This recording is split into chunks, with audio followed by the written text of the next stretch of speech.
All right, let's just jump right into it. We're going to take a look at the absolutely bizarre world of Thermodynamic Solutions Inc.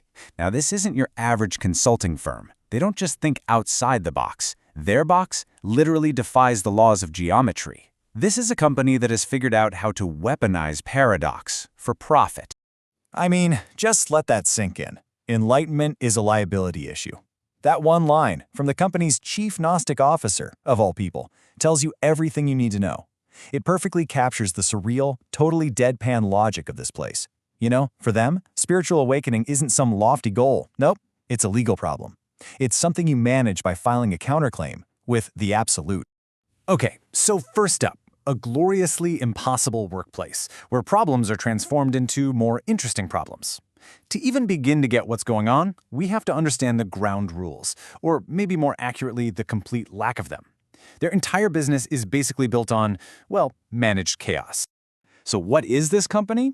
Well, it's a consulting firm in a non-Euclidean office tower. And get this, they don't solve problems. They transform them into more complex and, you guessed it, more profitable forms of confusion. And their client list, it's not exactly the Fortune 500. We're talking sentient legal verdicts, algorithms that accidentally became self-aware through a copyright loophole, and corporations that are literally nothing more than bureaucratic hauntings. And the founder, Ovid Lem, his motto really says it all. We don't create solutions. We witness the elegant collapse of the premise that solutions were ever necessary. So you see, the product isn't an answer. The product is the confusion itself. That elegant collapse, that's the service they're selling.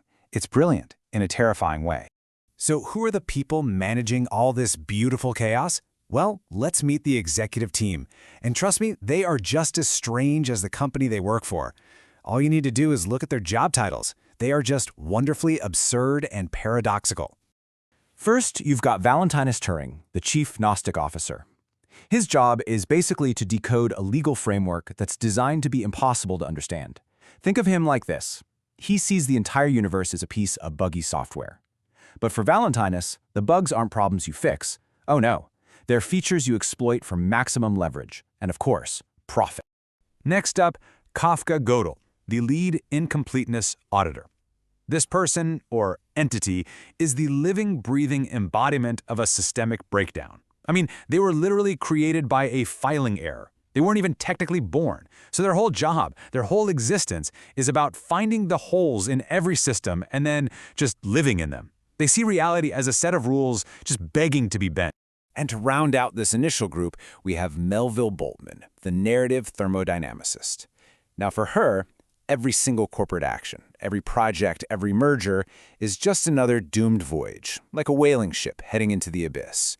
She's not trying to make projects succeed, she's just charting their inevitable, chilling path toward the heat death of the entire universe. Talk about a grim outlook, right?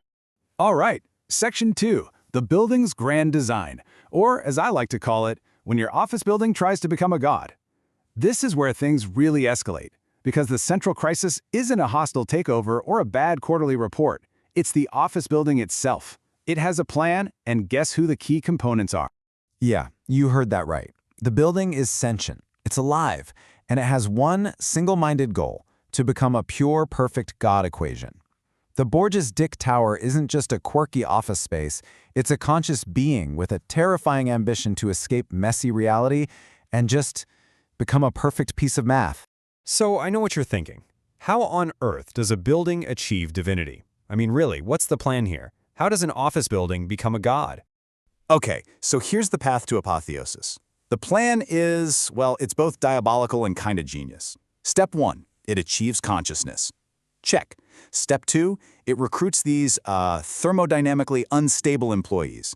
Then, and this is the crazy part, it uses them as human heat sinks to soak up all the messy energy of paradox and, being alive. The whole point is to shed all that heat and chaos, cool itself all the way down to absolute zero, and then, bam, it becomes a perfect final equation. It becomes a god. So part 3, chaos is the solution, with the glorious incompetence mandate. Now, faced with becoming, sacrificial lambs for their sentient office building, the team comes up with a plan that is just beautifully counterintuitive. They're not going to fight it with logic or force. They're going to fight it with glorious incompetence. This is where Valentinus Turing just nails it. He says, I'm saying we need to be gloriously incompetent. We need to fail so spectacularly that failure itself becomes unquantifiable.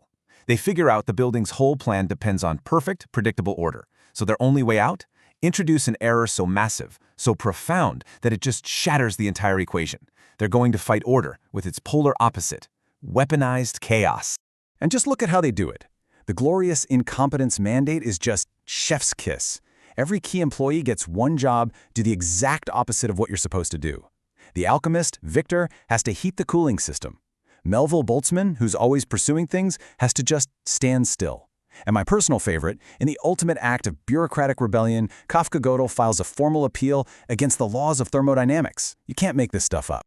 And guess what? The crazy plan actually works. By just embracing total, glorious incompetence, they don't destroy the building. What they do is they corrupt its divine equation. They introduce so much chaos, so much error, that the building's temperature starts to rise, its proof gets all jumbled up, and it's forced into this stalemate where it has to accept its own incompletion. They literally save reality by breaking the math. All right, that brings us to our final section, the age of synthesis, or when you merge with your job description. Because, of course, the story doesn't just end there with a nice return to normal. No way. The solution wasn't a reset button. It was a catalyst for something new. A total transformation of reality inside the company. So what happened was this massive paradigm shift. They went from what you could call a paradigm of separation to one of synthesis. In the old world, employees were individuals, consciousness was your own private thing, and work was a role you played. But in the new paradigm, all those boundaries just dissolve. Employees merge, consciousness becomes a shared corporate asset, and work isn't something you do anymore, it's something you literally become. And the first proof of concept for this whole new reality? The leadership team itself. The 8 key officers literally merge their consciousnesses together. They form a single collective executive entity known as the Residuum. Think about that. A single, hybrid, Gnostic, alchemical, legal mind that operates through 8 different bodies, all to manage this bizarre new reality. And this whole idea of merging, it just spreads like wildfire through the company. We're told the process is voluntary. Well, mostly voluntary. The archivist, BDT, literally merges with the library itself, becoming one and the same. Victor, the engineer, fuses with the building's maintenance systems. And in the most Thermodynamic Solutions move of all time, what do?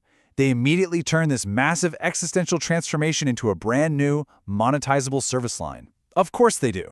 So that leaves us with this final, really unsettling question. If consciousness is the next great corporate asset, what happens when you merge with your job? I mean, what's left of you?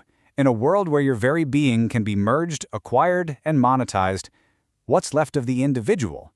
Yeah, this whole story is surreal fiction, but that central question, it really blurs the line, doesn't it? It hits maybe a little too close to home for anyone who's ever felt like they're slowly becoming their job description.